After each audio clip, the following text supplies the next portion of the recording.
வரையில் இந்த படத்தை பற்றி நான் ஒன்றும் பேசி உங்களுக்கு தெரிய வேண்டியதில்லை. படம் தான் பேசிட்டு நினைக்கிறேன். ரொம்ப டிஃப்ரெண்டான ஒரு கதை. ரொம்ப நாளாக நாங்கள் இந்த படத்தோட ப்ரொடக்ஷன்ல இருந்திருக்கோம். ரொம்ப கேர்ஃபுல்லாக பண்ண படம். நிறைய ஃபெஸ்டிவல் சர்க்கியூட்டில் படம் நிறைய வெளியூர்லாம் பார்த்துருக்காங்க.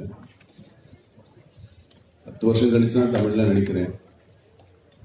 ஏன் 10 வருஷம் நடிக்கலன்னு கேட்டால் 10 வருஷமும் நான் நடிச்சுட்டு தான் இருந்தேன். நான் தமிழில் நடிக்கலைங்க தான்.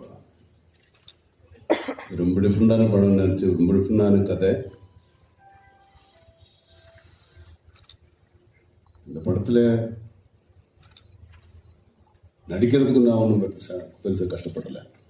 ஏன்னா எனக்கு அப்படி ஒரு குழந்தை இருந்தால் எப்படி இருந்திருக்குன்னு நினச்சேன். தான் ரொம்ப ஈஸியாக இருந்தது நடிக்கிறது. படம் பார்த்தவங்களுக்கு எல்லாம் அந்த மாதிரி ஒரு குழந்தை இருந்ததுன்னா இப்படித்தான் நடந்திருக்கும். இது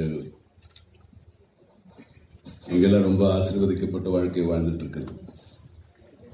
இந்த படம் பார்த்தா தான் தெரியும். இது நம்ம யாரும் பார்க்காத போன விஷயம். நிறைய குழந்தைங்களை நம்ம டிஃப்ரெண்ட்லி ஏபிள்டான குழந்தைகள் நம்ம பார்த்துருக்கோம்.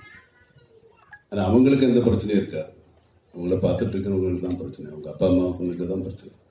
இப்போ நடக்க கஷ்டப்பட்ட ஒரு குழந்தை நம்ம பார்த்தா ரொம்ப கஷ்டப்பட்டு நடக்கிறான். அவனுக்கு எந்த கஷ்டமும் கிடையாது. Is use to that.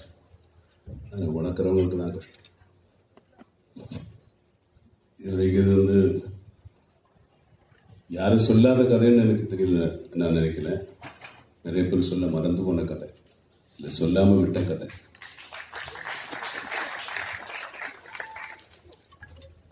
நாங்கள் எல்லாரும் ரொம்ப சந்தோஷமா, ரொம்ப அன்போட இந்த படத்தை எடுத்திருக்கோம். ப்ரொடியூசர் ஆனாலும், டைரக்டர் ஆனாலும், என் கூட நடிச்சவங்க யாரானாலும்.